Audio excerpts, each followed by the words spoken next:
ಇದ್ದೇನೆ. ಅದು ಏನಂತ ರಥ ಇಲ್ಲಿರಬೇಕಾದ ರಥ ಅಲ್ಲ, ದೇವಲೋಕದಲ್ಲಿರಬೇಕಾದಂತಹ ರಥ. ಮಾತುಳಿಯನ್ನು ಕಾಣುತ್ತಾ ಇದ್ದೇನೆ. ಹಾಗಾದ್ರೆ ದೇವಲೋಕದ ಆ ರಥವನ್ನು ಇಲ್ಲಿಗೆ ಕಳುಹಿಸಿದವರು ಯಾರು? ನಮ್ಮ ಅಡಿಯಾರಾದಂತಹ ನಮ್ಮ ಸೇವಕರಾದಂತಹ ಸ್ವರ್ಗಲೋಕವನ್ನು ಸ್ವಾಧೀನ ಮಾಡಿಕೊಂಡ ಮೇಲೆ ಅದು ನನ್ನದ್ದೇ ಆಗ್ತದೆ. ಹಾಗಾಗಿ ನಮ್ಮದ್ದೇ ಆದ ರಥವನ್ನು ನಿನಗೆ ಕೊಟ್ಟವರು ಯಾರು? ಯಾಕೆ ಹೇಳು?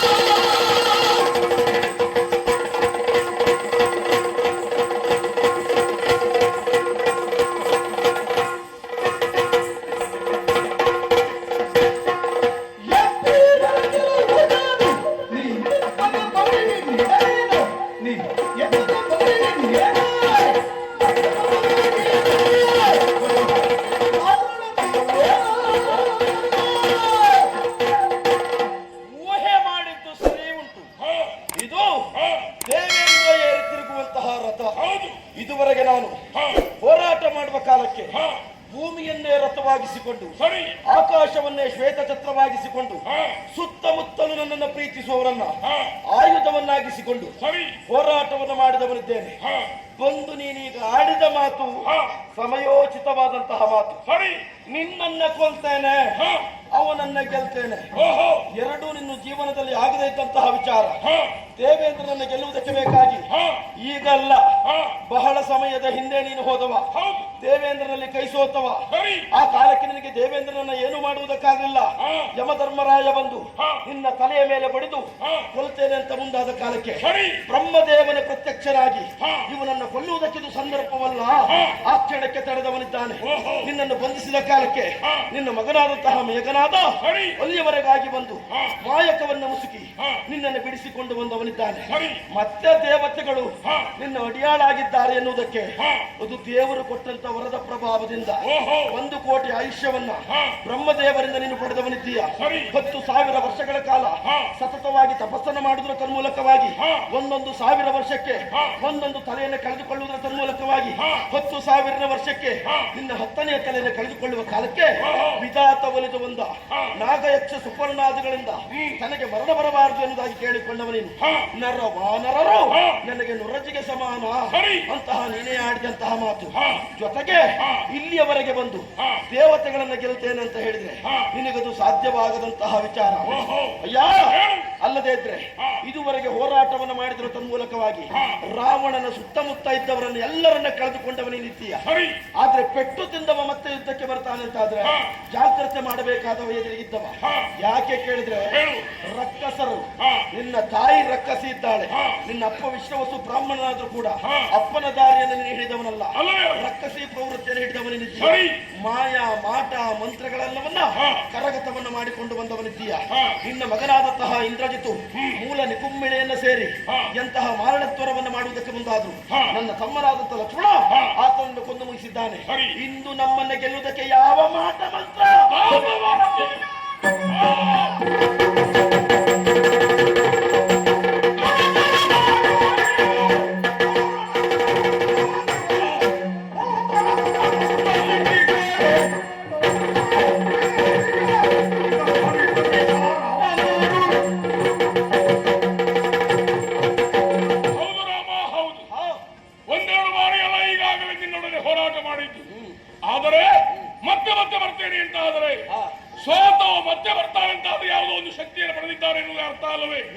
ನಾವು ದಾನವರಿಗೆ ಅಪವಾದವಿದೆಯಲ್ಲ, ಮಾಯಾವಿಗಳು ಎನ್ನುವ ಹಾಗೆ ಇದುವರೆಗೆ ನಡೀಲಿಲ್ಲ ನಿಮ್ಮ ಮಾಯಾವಿತನ. ಅಣಿಮಾದಿ ಅಷ್ಟಸಿದ್ಧಿಯನ್ನು ಬಳಸಿಕೊಂಡು ನಿನ್ನನ್ನು ಗೆಲ್ಲಬೇಕು. ರಾವಣ ಅಲ್ಲ,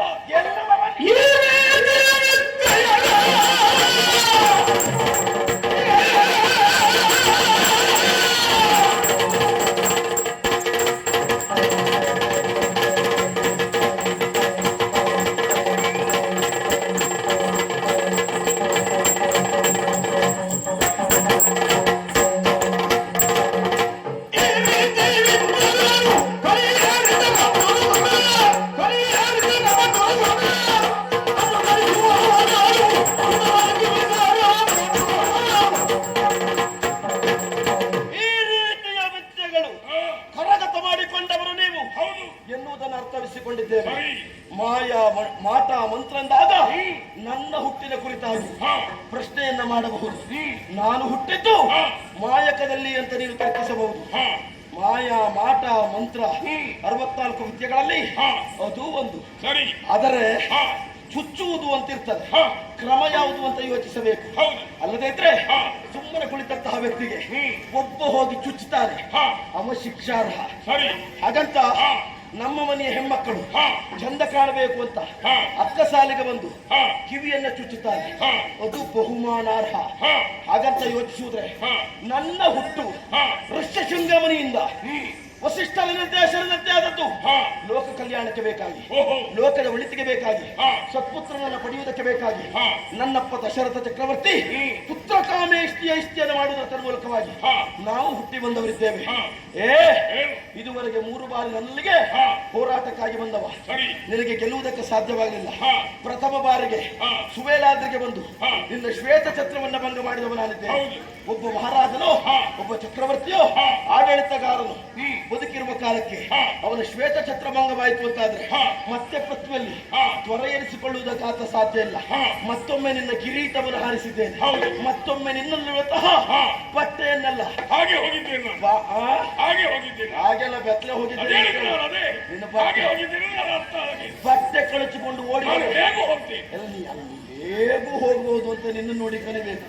ಬಟ್ಟೆ ಕಳಚಿಕೊಂಡು ಬೆತ್ತಲಾಗಿ ವಿವಸ್ತ್ರನಾಗಿ ಈಗ ಹಾಗಲ್ಲ, ಬಟ್ಟೆ ಹಾಕೊಂಡು ಬಂದಿದ್ದೆ. ಓಡಿದ್ದೆಲ್ಲಿಗೆ? ಮಂಡೋದರಿಯ ಅಂತಃಪುರಕ್ಕೆ. ಎಲ್ಲ ಅಲ್ಲೇ ಇರುವುದು. ಅಲ್ಲಿಂದ ಮತ್ತೆ ಬಂದಿದ್ದೆ ಅಂತ ಆದ್ರೆ ಈಗ ನಿನಗೆ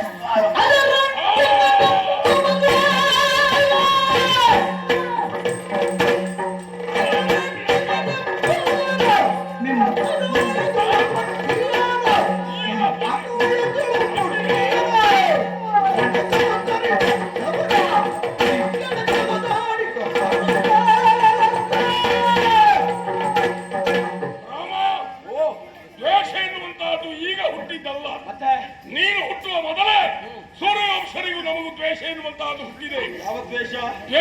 ದ್ವೇಷ ಲಂಕೆಯನ್ನು ವಿಸ್ತಾರ ಮಾಡಬೇಕೆನ್ನುವ ಒಂದು ಉದ್ದೇಶ. ಅಯೋಧ್ಯೆ ಎನ್ನುವಂತಹ ಪುಣ್ಯಕ್ಷೇತ್ರ ಎನ್ನುವಂತಹದ್ದು ಅದು ನಮ್ಮ ಲಂಕೆಗೆ ಸೇರಿಸಿಕೊಳ್ಳಬೇಕೆನ್ನುವಂತಹ ಹುನ್ನಾರು ಇಂದಲ್ಲ ಹಿಂದೆಯೂ ಇದ್ದಿತ್ತು. ಪುಣ್ಯಕ್ಷೇತ್ರಗಳಲ್ಲಿ ಒಂದಾದದ್ದು ಅಯೋಧ್ಯೆ. ಸರಿ, ಅದನ್ನು ಪಡೆಯುವುದಕ್ಕೋಸ್ಕರವಾಗಿ ಹಿಂದೆಯೂ ನಾನು ಬಂದಿದ್ದೇನೆ. ನಿಮ್ಮ ಮನೆಯಾದಂತಹ ಅನರಂಜ ಎನ್ನುವ ಆಳುತ್ತಿರುವಂತಹ ಕಾಲ ಒಂದು ಆ ವೇಳೆಯಲ್ಲಿ ಅವ ಹೋರಾಟಕ್ಕಿಗರಾಗಲಿಲ್ಲ, ಯಾಗಭಕ್ತನಾಗಿದ್ದ. ದ್ವೇಷಕ್ಕಾಗಿ ಆ ಅಯೋಧ್ಯೆಯನ್ನು ಪಡೆಯಬೇಕೆನ್ನುವಂತಹ ಉದ್ದೇಶದಿಂದ ಯಾಗ ಮಾಡುತ್ತಿರುವಂತಹ ಅವನನ್ನು ಕೊಂದವ ಈ ರಾವಣ ಭಕ್ತನಿಗೆ.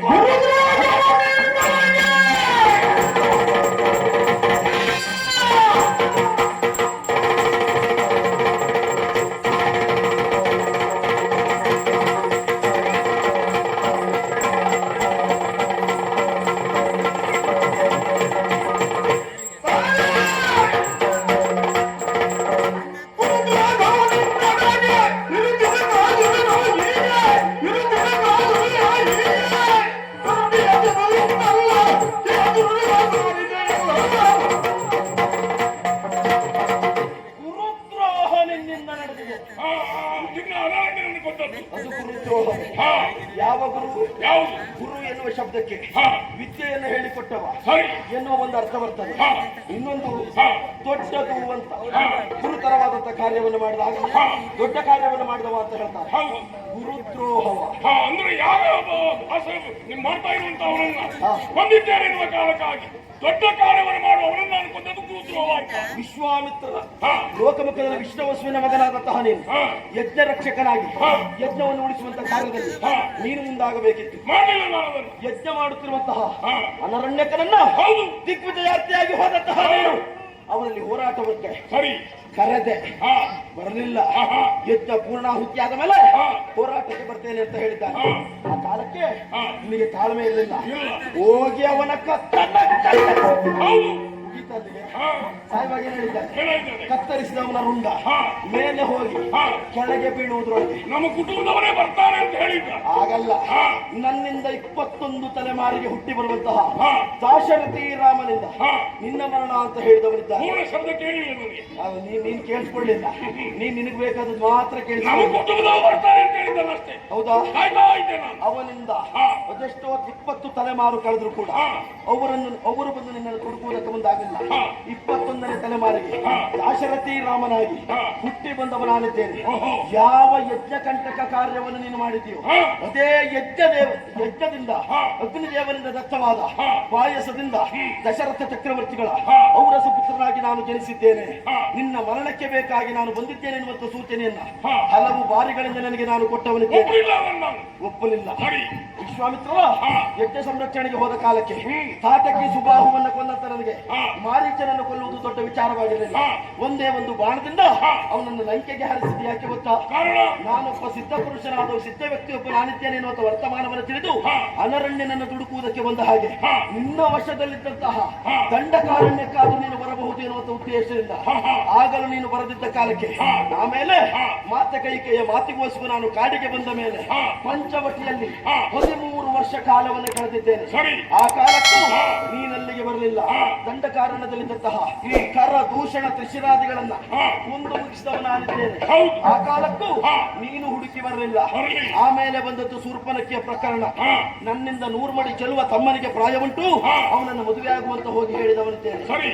ಆಗ ಲಕ್ಷ್ಮಣ ನೋಡಿದ. ಹಾ. ಅಣ್ಣನಾಜ್ಞೆಯ ನೋಡಿ ಲಕ್ಷ್ಮಣ ತನ್ನ ಮನದಲ್ಲಿ ತಾನೇ ನಗುತ್ತಾನೆ. ಹಾ. ಕನ್ಯೆಬಾಮೋ ಹೊನ್ನಕಾರಿ ಅಂತ ಕರೆದವರಿದ್ದಾನೆ. ಹಾ. ಶೂರ್ಪನಖಿ ನಾಸವನ್ನು ಛೇದ ಮಾಡಿದ ಕಾಲಕ್ಕೆ ಹಾ. ಅಣ್ಣನಿಗೆ ವಿಚಾರವನ್ನು ಮುಟ್ಟಿಸಿದ್ರೆ ಹಾ. ಆಗಲಾದ್ರೂ ಹಾ. ನೀನು ಬರ್ತೀಯ ಅನ್ನುವಂತ ವಿಚಾರವನ್ನು ತಿಳಿದೆ. ನಮ್ಮ ಮೂಗು ಹೋಯ್ತು, ಆವಾಗ ಬರ್ಬೇಕಾಯ್ತು. ನಿನ್ನ ಮೂಗು ಹೋದಾಗ್ಲೂ ಬರ್ತೀಯ ಅಂತ ಮಾಡಿಕೊಂಡ. ಹಾ. ನೀನು ಮೂಗಿಲ್ಲ ಅಂತ ಆಗಲೇ ತೋರಿಸ್ಕೊಂಡ. ಹೇಗದು? ಆದರೆ ಹಾ. ನಿನ್ನ ಬದಲಿಗೆ ಹಾ. ನ್ಯಾಸ ರೂಪದಲ್ಲಿ ಹಾ. ನಿನಗೆ ಮಾರ್ಗಸೂಚಿಯಾಗಿ ಹಾ. ಮಾರೀಚಮಿಕವಾಗಿ ಬಂದ. ಸರಿ. ಆಗ ನಮ್ಮ ನರನಾಟಕ ಪ್ರಾರಂಭವಾದದ್ದು. ಹಾ. ಅರಸಿನಿ ಸುಮ್ಮನೆ ಭ್ರಮೆಗೊಳ್ಳಬೇಡ, ಸರಸದ ಮೃಗವಲ್ಲಂತ ಹಾ. ಸಾರಿ ಸಾರಿ ಸೀತೆಯಲ್ಲಿ ಹೇಳಿದ್ರು ಕೂಡ ಹಾ. ಮೃಗಕ್ಕೆ ಗುರಸಿರುವುದು ಬೆರಳಿರುವುದಿಲ್ಲ. ಹಾ. ಆದರೂ ಮಾರೀಚನ ಬೆನ್ನಟ್ಟಿ ಹೋದ ಯಾಕೆ? ಹಾ. ನರನಾಟಕದ ಪ್ರಾರಂಭದಲ್ಲಿ. ಓಹೋ. ಆಮೇಲೆ ನೀನು ವೇಷವನ್ನು ಧರಿಸಿ ಬಂದೆ. ಹಾ. ಭಿಕ್ಷೆಯ ನೀಡೇ ದೇವಿ ಸನ್ಯಾಸಿಗೆ ಭಿಕ್ಷೆಯ ನೀಡೇ. ನಾವು ಅದನ್ನು ಮಾಡ್ಬೇಕಾಗ್ತದೆ. ಲಕ್ಷ್ಮಣ ಆಶ್ರಮ ಪ್ರದೇಶದಲ್ಲಿದ್ದತೆ ಹೌದು ಅಂತಾದ್ರೆ ಹಾ. ಸೀತೆಯನ್ನು ಕರೆತರುವುದಕ್ಕೆ ನಿನಗೆ ಸಾಧ್ಯವಿಲ್ಲ ಎನ್ನುವಂತ ಉದ್ದೇಶದಿಂದ ಹಾ. ಅಣ್ಣ ಸತ್ತರೆ ನನ್ನನ್ನು ಆಳಬಹುದು ಎನ್ನುವಂತಹ ತುಚ್ಛವಾದಂತಹ ಶಬ್ದವನ್ನು ಸೀತೆ ಲಕ್ಷ್ಮಣನಿಗೆ ಆಡಿದ ಕಾಲಕ್ಕೆ ಹಾ. ಲಕ್ಷ್ಮಣ ರೇಖೆಯನ್ನು ಎಳೆದು ಹಾ. ಅಲ್ಲಿಂದ ಹೊರಟವನಿದ್ದ. ಸರಿ. ವೇಷ ಧರಿಸಿಕೊಂಡು ಬಂದನಿಗೆ ಹಾ. ಲಕ್ಷ್ಮಣ ರೇಖೆಯನ್ನೇ ದಾಟ್ಲಿಕ್ಕೆ ಆಗಲಿಲ್ಲ. ಹಾ. ರಾಮ ಲಕ್ಷ್ಮಣರು ನನ್ನಲ್ಲಿ ಏನ್ ಮಾಡುವುದಕ್ಕಾಗ್ತದೆ ಹಾ. ಎನ್ನುವುದನ್ನು ಯೋಚಿಸಬೇಕಾಗಿತ್ತು. ಹಾ. ಸೀತೆ ಲಕ್ಷ್ಮಣ ರೇಖೆಯನ್ನ ದಾಟಿ ಬಂದ ಕಾಲಕ್ಕೆ ಹಾ. ಅವಳನ್ನ ಗಗನಗಾಮಿಯಾಗಿ ಪುಷ್ಪಕ ವಿಮಾನದಲ್ಲಿ ಸಾರುವ ಕಾಲಕ್ಕೆ ಹಾ. ಒಂದು ಪಕ್ಷಿ ರಾಜನನ್ನು ಎದುರಿಸುವುದಕ್ಕಾಗದೆ ಹಾ. ಮೋಸ ಮಾಡಿ ಜಟಾಯು ಪಕ್ಷಿಯನ್ನ ಕೊಂದು ಮುಗಿಸಿದವನೇನಿದ್ದೀಯ. ಹಾ. ಆದ್ರೆ ಸೀತೆಯ ವರದಿಂದ ಹಾ. ರಾಮನನ್ನ ಕಾಣುವಲ್ಲಿಯವರೆಗೆ ನಿನಗೆ ಮರಣ ಬಾರದಿರಲಿ. ಓಹೋ. ಆಗ ನಿಮಗೆಲ್ಲ ವಿಷಯ ಹೇಳದಲ್ಲ. ಹೇಳಿದ್ದಾನೆ, ಹಾ. ತಂದೆ ದಶರಥ ಚಕ್ರವರ್ತಿಗೆ ಮಾಡಬೇಕಾದಂತಹ ಹಾ. ಪಿತೃ ಕಾರ್ಯವನ್ನೆಲ್ಲ ಹಾ. ಆ ಪಕ್ಷಿರಾಜನಿಗೆ ನಾನು ಮಾಡಿ ಮುಗಿಸಿದವನಿದ್ದೇನೆ. ಹಾ. ಆಮೇಲೆ ಭಾರ್ಗವರಾಮನು ಎದುರಾಗಿ ಬಂದ ಕಾಲಕ್ಕೆ ಹಾ. ವೈಷ್ಣವ ಧನಸ್ಸೊಂದನ್ನು ಎದೆಯೇರಿಸಿದ್ದೇನೆ. ಓಹೋ. ಅಷ್ಟು ಮಾತ್ರ ಲೋಕ ತಿಳಿದ ಸತ್ಯ. ಹಾ. ಅವರು ಒಂದು ಯುಗಕ್ಕೆ ಒಬ್ಬ ರಾಮ ಸಾಕು ಮತ್ತೊಬ್ಬ ರಾಮ ಬೇಡ ಅಂತ ಹೇಳುವ ಕಾಲಕ್ಕೆ ಹಾ. ಮತ್ತೊಂದನ್ನು ಸ್ಪಷ್ಟವಾಗಿ ಹೇಳಿದ್ದಾರೆ. ಹಾ. ದುಷ್ಟ ಕ್ಷತ್ರಿಯರ ದಮನಕ್ಕೆ ಬೇಕಾಗಿ ವೈಷ್ಣವ ಧನಸ್ಸನ್ನು ನಾನು ಹಿಡಿದವನಿದ್ದೇನೆ. ಹಾ. ಹಾಗಾದ್ರೆ ಹಾ. ಲೋಕದಲ್ಲಿ ದುಷ್ಟರು ಕ್ಷತ್ರಿಯರು ಮಾತ್ರ ಅಲ್ಲ, ಹಾ. ಉಳಿದ ದುಷ್ಟರನ್ನು ಎದುರಿಸುವುದಕ್ಕೆ ಬೇಕಾಗಿ ಹಾ. ವೈಷ್ಣವ ಧನಸ್ಸನ್ನು ನನಗೆ ಕೊಟ್ಟಿದ್ದೇನೆ ಎನ್ನುವ ಹಾಗೆ ಓಹೋ. ನನಗೆ ಕೊಟ್ಟು ಬದರಿಕಾಶ್ರಮವನ್ನು ಸೇರಿಕೊಂಡವರಿದ್ದಾರೆ. ಹಾ. ಆಮೇಲೆ ಮುಂದಾದದ್ದು ವಾಲಿಯ ಪ್ರಕರಣ. ನರವಾನರರಿಂದ ನನಗೆ ಸಾವು ಬಂದರೂ ನೋಡಿಕೊಳ್ತೇನೆ, ಹಾ. ಎದುರಿಸ್ತೇನೆ ಅಂತ ಅವ್ರನ್ನ ಹೇಳಿದಾಗ ಹಾ. ವಾನರರನ್ನು ಕೂಡಿಕೊಂಡು ಹಾ. ಲಂಕೆಗೆ ಬರಬೇಕಾದಂತ ಅನಿವಾರ್ಯತೆ ಓಹೋ. ಈ ರಾಮನಿಗುಂಟು. ಹಾ. ವಾಲಿ ಇದ್ದದ್ದೇ ಹೌದು ಅಂತಾದ್ರೆ ವಾನರ ಸೇನೆಯನ್ನು ಕೊಡ್ತಾನ. ಹಾ. ಅದಕ್ಕೆ ಬೇಕಾಗಿ ಆತ ತಾಯಿಯ ನೆಲೆಯಲ್ಲಿ ಹಾ. ವಾಲಿಯನ್ನು ಕೊಂದು ಮುಗಿಸಿದವನಿದ್ದೇನೆ. ಸರಿ. ಸುಗ್ರೀವನ ಸತ್ಯವನ್ನು ಮಾಡಿಕೊಂಡು ಹಾ. ಶತ ಯೋಜನವಾದಂತಹ ವಿಸ್ತೀರ್ಣವಾದಂತಹ ಹಾ. ಸಮುದ್ರವನ್ನ ದಾಟಿ ಇಲ್ಲಿಯವರೆಗೆ ಬಂದವನಿದ್ದೇನೆ. ಹಾ. ಇದುವರೆಗೆ ನನ್ನ ಅಂಕೆಯಲ್ಲಿ ಯಾರೆಲ್ಲ ಇದ್ದಾರೆ ಅಂತ ನೀವು ಭಾವಿಸಿಕೊಳ್ತೀಯೋ ಹಾ. ಅವರೆಲ್ಲರೂ ಇಂದು ಯಾರು? ನನ್ನ ದಾಸರಾಗಿ, ಹಾ. ನನ್ನ ಸೇವಕರಾಗಿ, ಹಾ. ಪಂಚಭೂತಗಳು ಬೇಕಾದ್ರೆ ನೋಡು, ಹಾ. ಗಾಳಿ, ಹಾ. ಬೆಂಕಿ, ಹಾ. ನೀರು, ಹಾ. ಭೂಮಿ, ಹಾ. ಆಕಾಶ ಹಾ. ಎಲ್ಲ ನನಗೆ ಸೋತಿದ್ದಾರೆ. ಹಾ. ನನಗೆ ಎಲ್ಲೆಲ್ಲ ಅವಕಾಶ ಸಿಕ್ಕಿದೆಯೋ ಹಾ. ಅಲ್ಲೆಲ್ಲ ತಾನು ಆಕಾಶ ಅಂತ ತೋರಿಸಿಕೊಟ್ಟವನಿದ್ದೇನೆ. ಸಂದರ್ಭ ಇದ್ದಾಗೆಲ್ಲ ಬಿಟ್ಕೊಂಡಿದ್ದೀನಿ. ಸುವಿಲಾತ್ರಿಗೆ ಬಂದು ಹಾ. ನಿನ್ನ ನೆಲದಲ್ಲಿ ನಿಂತಿದ್ದೇನೆ ಅಂತಾದ್ರೆ ಹಾ. ಭೂಮಿ ಬಂದು ನನಗೆ ಹಾ. ಒಪ್ಪಿಕೊಂಡಿದ್ದಾಳೆ ಎಂದು ಸ್ಪಷ್ಟ. ಹಾ. ಶತ ಯೋಜನವಾದಂತಹ ವಿಸ್ತೀರ್ಣವನ್ನು ದಾಟುವುದಕ್ಕೆ ಹಾ. ವರುಣನ ಹೆಂಡತಿಯ ಸಮೇತನಾಗಿ ಒಂದು ಬೇಡಿಕೊಂಡಿದ್ದಾನಂತಾದ್ರೆ ಹಾ. ಆ ವರುಣನು ಕೂಡ ಒಪ್ಪಿದ್ದಾನೆ ಎನ್ನುವುದು ಸ್ಪಷ್ಟ. ಹಾ. ಹನುಮಂತ ಬಂದು ಲಂಕೆಯನ್ನು ಸುಟ್ಟಿದ್ದಾನೆ ಎಂಬಲ್ಲಿಗೆ ಅಗ್ನಿ ಅನುಗ್ರಹ ಉಂಟು ಎಂಬುದು ಸ್ಪಷ್ಟವಾಗ್ತದೆ. ಹಾಗಾದ್ರೆ ಪಂಚಭೂತಗಳು ನನ್ನ ವಶವರ್ತಿಗಳು, ದೇವತೆಗಳು ನನ್ನ ವಶವರ್ತಿಗಳು. ಈಗ ನೀನು ರಣಕ್ಷೇತ್ರದಲ್ಲಿ ಸಾಯುವುದೊಂದನ್ನ ಬಿಟ್ಟು ಮತ್ಯಾವುದನ್ನ ಮಾಡುವುದಕ್ಕೆ ಸಾಧ್ಯ ಇಲ್ಲ. ಅದೇ ಅನರಣ್ಯಕ್ಕೆ ಕೊಟ್ಟ ಶಾಪದಂತೆ ಅವನಿಗಿಂತ 21 ತಲೆಮಾರಿನವನಾಗಿ ದಾಶರಥಿ ರಾಮನಾಗಿ ನಾನು ಬಂದದ್ದು. ಬ್ರಹ್ಮ ಕೊಟ್ಟ 1 ಕೋಟಿ ಆಯುಷ್ಯ ಮುಗಿಯಿತು. ನರ ವಾನರರು ಬಂದಿದ್ದಾರೆ. ನಿನ್ನ ಸಾವು ಅದೆಲ್ಲವೂ ಇರುವಂತಹ ನಿನ್ನನ್ನು ನಾನು ಇಳಿಸಿಕೊಂಡಿದ್ದೇನೆ ಅಂತ ಆದ್ರೆ ಎಂತ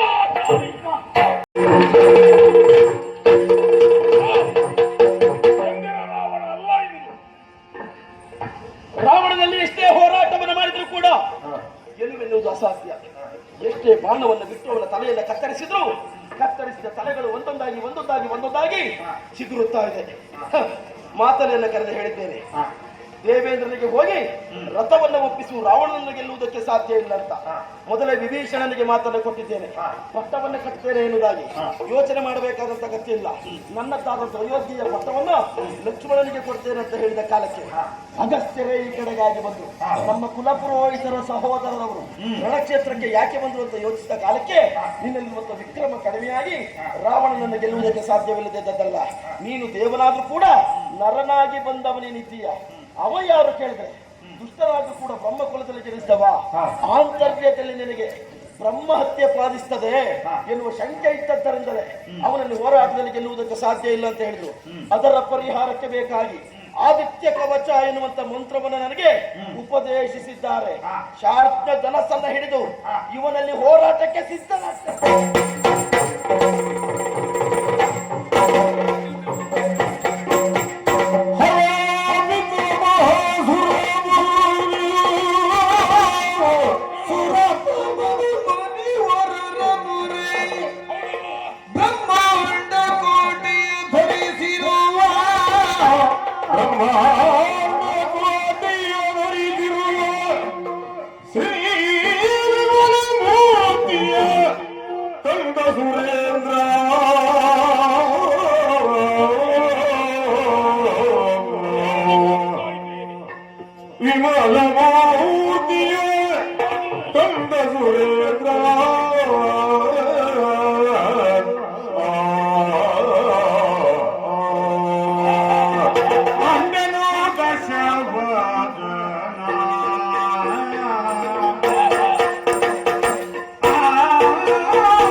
ಕಾಣುವ ಕಣ್ಣನ್ನೇ ನಂಬಲಾಗಿದ್ದೇನೆ. ಹೌದೋ ಅಲ್ಲವೋ? ನಾನು ಕಾಣುತ್ತಿರುವಂತಹ ಈ ದೃಶ್ಯ ಹಾಗೆ ನನ್ನನ್ನು ನಾನು ಪ್ರಶ್ನೆ ಮಾಡಿಕೊಳ್ಳುವ ಹಾಗಾಗಿದೆ. ಎಂತಹ ಪರಿಸ್ಥಿತಿಯಲ್ಲಿಯೂ ಎಂತಹ ಸಂದರ್ಭದಲ್ಲಿಯೂ ಯಾರನ್ನು ಕಂಡಾಗ ಭ್ರಾಂತನಾದದ್ದಿಲ್ಲ, ಮತಿ ವಿಚಲಿತವಾದದ್ದಿಲ್ಲ. ಇವರನ್ನ ಕಾಣುತ್ತಾ ಇರುವಾಗ ನನ್ನ ಮೈಮನಸ್ಸೆಲ್ಲ ಬೀಗುತ್ತಾ ಇದೆ, ನನ್ನ ತಲೆಗಳು ಬಾಗುತ್ತಾ ಇದ್ದಾವೆ. ರಥವೇರಿ ನಿಂತಿದ್ದಾರೆ ಕೋದಂಡಪಾಣಿಯಾಗಿ, ಕರದಲ್ಲಿ ನಡೆಸಿದ್ದಾರೆ ವೈಷ್ಣವಾಶರವನ್ನ ಹಾಗೂ ತರಸನ್ನ. ಶ್ರೀರಾಮಚಂದ್ರ ಹಾಗಾದ್ರೆ ಈತ ಯಾರು? ಈಗ ಏನೋ ದಶರಥನ ಮಗನಾಗಿ ನರರೂಪಿಯಾಗಿ ಬಂದಿದ್ದಾನೆ ವಿನಃ ಇವನ ಹಿನ್ನೆಲೆ ಎನ್ನುವುದು ಸ್ಪಷ್ಟವಾಗಿ ಅರ್ಥವಾಗ್ತದೆ.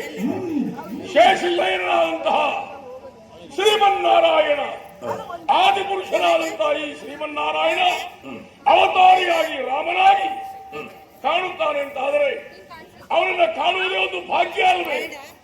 ಜನ್ಮ ಜನ್ಮಾಂತರದ ಪುಣ್ಯ ಬೇಕು ಇವನ ದರ್ಶನವನ್ನು ಪಡೆಯಬೇಕಾದರೆ. ಏರಿ ನಿಂತ ಅವನ ಸೊಬಗನ್ನ ಕಂಡರೆ ವರ್ಣಿಸುವುದಕ್ಕೆ ಅಸಾಧ್ಯವಾಗುತ್ತಾ ಇದೆ.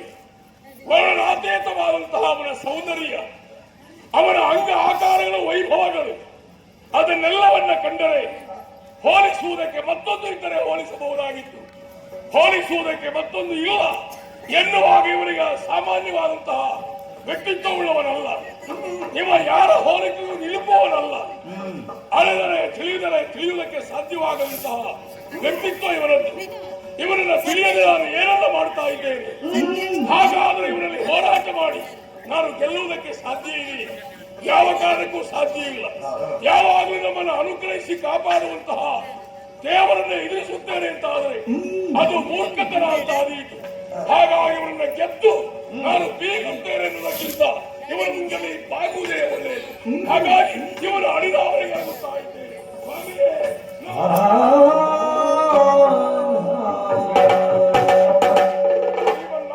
ಅವತಾರ ಸ್ವರೂಪಿಯೇ ನಾನು ನಿನ್ನನ್ನು ವಿರೋಧಿಸುತ್ತಲೇ ಬಂದಿದ್ದೇನೆ. ಆದರೆ ಮಾಡಿದಂತಹ ಕಾರ್ಯ ಮಾಡುತ್ತಿರುವಂತಹ ವ್ಯವಹಾರವು ಅಪರಾಧ ಎನ್ನುವಂತಹದ್ದು ಈಗ ಅರ್ಥವಾಯಿತು. ಮಾಡಿದ ಅಪರಾಧವನ್ನು ಮನ್ನಿಟ್ಟು ಮನ್ನಿಟ್ಟು ಮನ್ನಿಟ್ಟು ಮನ್ನಿಟ್ಟು ರಾವಣ ಶ್ರೀರಾಮಚಂದ್ರ ಸೋತು ಶರಣಾಗಿ ಈಗ ನೀನು ಮಾಡಿದಂತಹ ತಪ್ಪು ನಿನಗೆ ಅರಿವಾಗಿದೆ ಅಂತ ಭಾವಿಸಿಕೊಳ್ತೇನೆ. ಈ ಕ್ಷಣಕ್ಕೆ ನಿನಗೆ ಬದುಕುವುದಕ್ಕೆ ನಾನೊಂದು ಅವಕಾಶವನ್ನು ಕೊಡ್ತೇನೆ. ಅಂದು ನೀನು ಕದ್ದು ತಂದಂತಹ ನನ್ನ ಸೀತೆಯನ್ನ ಮತ್ತೆ ನೀನು ನನಗೆ ಒಪ್ಪಿಸಿದ್ದೇ ಹೌದು ಅಂತಾದ್ರೆ ನಿನಗೆ ಮುಂದೆ ಬದುಕುವುದಕ್ಕೆ ಅವಕಾಶವನ್ನು ಕೊಡ್ತೇನೆ.